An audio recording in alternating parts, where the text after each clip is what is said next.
Hey, and welcome back to the Lab podcast. Today I'm joined with Mankone and Yandisa, and we'll be discussing all things efficiency and productivity in the modern workplace. We know that for the past 2 years, we've been suffering from COVID, whatever else. A lot of businesses back then immediately moved to work from home. Many of us have gotten used to working from home. 2021 rolled around, 2022 rolled around. Now we're working in the office again. And a lot of businesses have adopted a hybrid work model. What does this mean for us?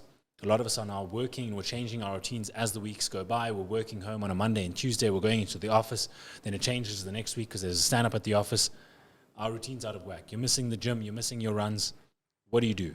So today we'd like to discuss 5 different topics, 5 different points and tips that we came up with as a team that help you to remain efficient when working in a hybrid work environment.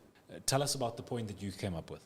So what I've done is set aside time to work on my work stuff and also have some personal time aside. Another point is that I work in different spaces. I have a place where I'm able to relax and also have an office where I actually do all the work. So you don't mix the two? No, I don't mix the two. Like obviously I need my time to also think about other things. So how does that look practically? You're at home, you might sit on the couch and watch TV. Does that mean no laptop, no work stuff? No work stuff at all. So I suppose the key word that you mentioned is separation. Separation within the two, yeah. Okay. And are you super hectic with that? Is there flexibility? There is flexibility because I have some time set aside. Let's say I'll spend 2 hours at work. I have 30 minutes break, go back again for 2 hours, then have another 30 minutes break. And how have you noticed that help you? How has that helped you to be more efficient and focused? It really does help and assists in a lot of ways. So I have a timetable that I'm flowing through. Okay. Checklists that I'm able to at least meet up with, milestones as well. So within a day, I'm able to cover everything that I need to do. Dope. There you have it. One of the first tips, separation and making sure that you categorize your time, spending time for your personal endeavors, whatever you're doing at home, your personal things, and of course having time for work as well. Mankone, you had a point as well that I thought was really valuable. Do you want to share that with us? Yeah, so mine is really prioritizing your mental health. The state of your mental being is a direct result of your productivity levels. So if you're not in a good mental state, you're less productive generally, no matter what you're doing. So when it comes to working in a hybrid environment, you have to make sure that you're keeping your energy levels just as high. It's easier to maintain focus in an office environment because the environment sort of sets that level of focus. But when you're at home, not so much. So taking regular breaks, resting, maximizing on activities that encourage relaxation. So, hobbies, exercise, reading a book, spending time in nature, all of these things just bring you back to the level where it's easy to engage and just refocus yourself. Just do mental checks, check in regularly with yourself. It's so easy to get carried away with the project or with the task and you end up just going at it for hours, and mental exhaustion is a real thing. So just making sure that you're at a healthy place mentally, making sure that you're taking care of yourself and getting enough sleep. 8 hours sleep. It'll honestly just be the most beneficial thing for your productivity levels and honestly your execution. And what are the activities that you've put in place at home mostly that have helped you personally? You listed a whole bunch of things. Yeah. Sleep, relaxation, activities, nature. What are your favorites? So mine include yoga. Yoga is just the way that I start my day. It's relaxing and focusing all in one. It just incorporates that in such a balanced way that it just helps me just get into gear and everything will flow easily from there. Another thing that really, really helps me when I'm working at home is taking breaks. You have the opportunity to do this. You don't have micromanaging or you don't have anybody keeping an eye on you at all times. So take advantage of that. Take breaks, take a walk, go, it doesn't even have to be a long walk, 100 meters and come back, just to refresh your brain, just to give yourself that mental break that'll help you get back into the zone. So yeah, that I don't work out much, but yoga, that works for me. Cool. We heard it here first. That's what Mankone does, and I think a lot of people can probably benefit from that experience. If I can touch on the point that I had previously, it's all around planning and the utilization of the proper tools. First of all, planning is really important because you need to know where you're going before you go there. Yeah.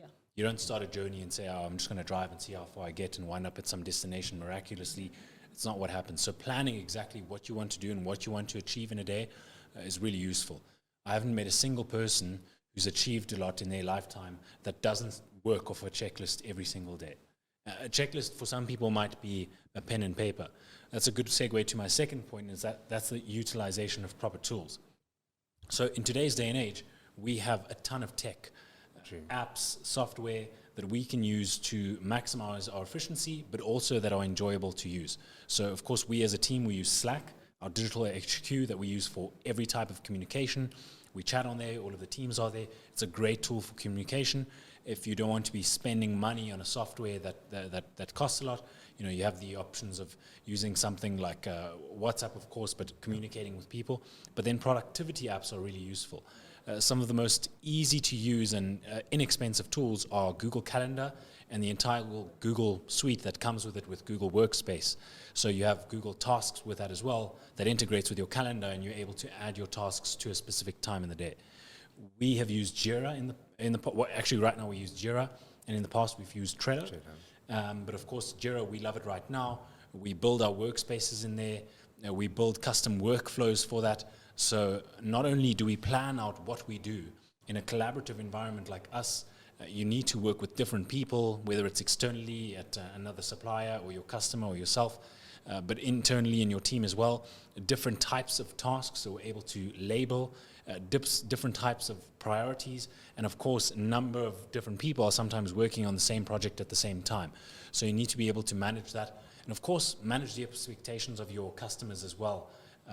When you have a scope of work with them, to make sure that you deliver on that too. So the utilization of tools today is really, really important. And then a couple tips and tricks. One of the things that I've used in the past is a Pomo timer. You touched briefly on separating your time. Yeah. You said you use 2 hours, a 30-minute break. 30 minutes out, yeah. So what I do is use something called a Pomo timer. Yeah. It's a very common concept. You can go on YouTube and search a Pomo timer, and it's all about hyper-focused work stacking in short increments of time. The thesis is that you are able to achieve way more than you think in a short space of time, instead of giving yourself 3 hours to do something. So Pomo timer generally works on the principle of 25 to 5. So you have 25-minute work session, 5-minute break, 25-minute work session, 5-minute break. And it's an add-on that you can get in your pretty much any computer that opens up on your top taskbar, and that gives you a tomato every time you've completed one of those rounds.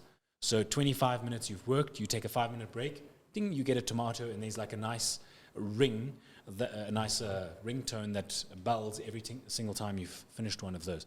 So that's a really good tool that you can use just to motivate yourself and keep yourself in check when you're trying to work.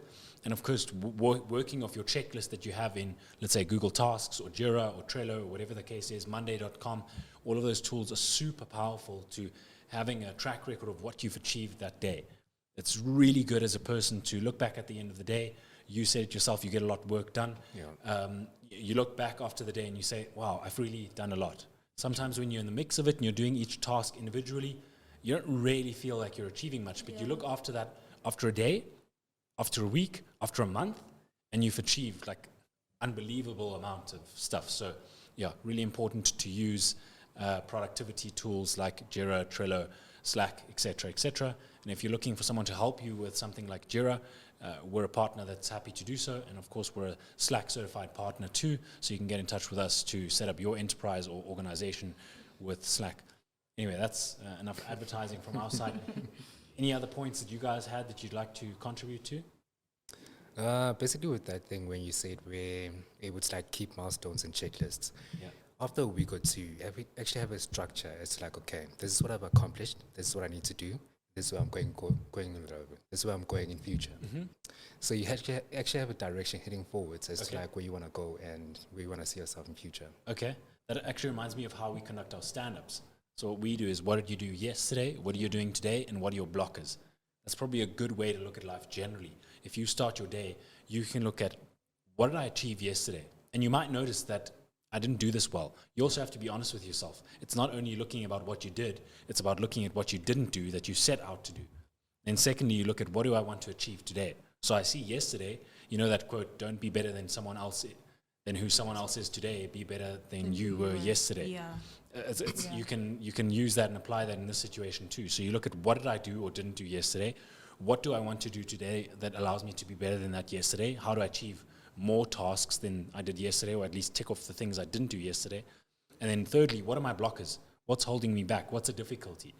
Is it my computer's not fast enough? Is it that another person didn't get back to me? That allows you to look at that problem and alleviate it, remove it, so that in future you're becoming better and better. And eventually, 6 months down the line, you're an absolute pro at efficiency just by you asking yourself those 3 questions. Definitely. I think speaking on blockers just emphasizes my second point, which is adaptability and flexibility. You know, it's so important to be flexible in hybrid situations because you need to be able to, you know, adapt to different circumstances, have a solution, know that these are the circumstances that are affecting the way that I'm working. This is how I can improve. This is how I can change. This is how I can maximize on being productive no matter where you are. Yeah. That is one of the biggest benefits of a hybrid working environment, that you can do it from wherever you are, as long as you're flexible, as long as you're adaptable, as long as you can make it work from wherever you are. You know, as much as flexibility is something that we promote, it also requires you to have a routine in place. It also requires you to be strict with yourself, because it's so easy to, you know, I'm working from home. I could wake up whenever I want. I only have a meeting at 1. You know, it's so important to just set those routines, but be flexible with them at the same time. Yeah. Also, just keeping up with industry trends, you know, the latest tools, the latest ways. You mentioned a couple of programs, a couple of apps that you can use to help yourself do that. You know, maybe it doesn't come naturally for you. Maybe it needs a little extra help for you to be set in that routine, to be flexible and adaptable at the same time. So go ahead and use those programs. Give it a try. Whatever doesn't work for you, try another one. There are so many. The internet just provides endless solutions. And, you know, this is the way of the future. This is how it's going to be. Hybrid working environments are becoming the new norm, you know. So find a way that makes it work for you. You reminded me of a quote that's really powerful, and that's maybe the principle that we can apply to this. To be truly free, you must be deeply rooted. It doesn't really make sense. Truly free, floating about and doing nothing. Deeply rooted. It's Yeah. kind of a moral quote that speaks about ethics, etc., but we can apply it to the work situation. You said you can have the freedom to work wherever you want, but to do that, you have to have a routine. Yeah. If you're working about wherever you want, you're at a coffee shop, then you're at the office, and you're kind of just, you know, having fun whenever you want, and you think about what you need to work on as you're about to start working on it, you're going to be a little bit lost. Yeah. So to be truly free, to allow yourself that freedom, you also have to have the discipline to apply those routines that we mentioned here now. But yeah, thanks guys. I think those were some useful tips. Of course, this isn't like a stringent kind of course that anyone has to follow. I think we've had a lot of experience in working both as freelancers and in a company environment, but everyone can kind of pick and choose what works for them. You need to design a life or a routine that you also enjoy, because if you're too strict with yourself, then you end up hating it too. So you need to give yourself a little bit of that freedom. But thanks for listening. Thanks for the tips, guys. I appreciate it. We'll see you guys very soon. Hope it works for you. Cheers, guys.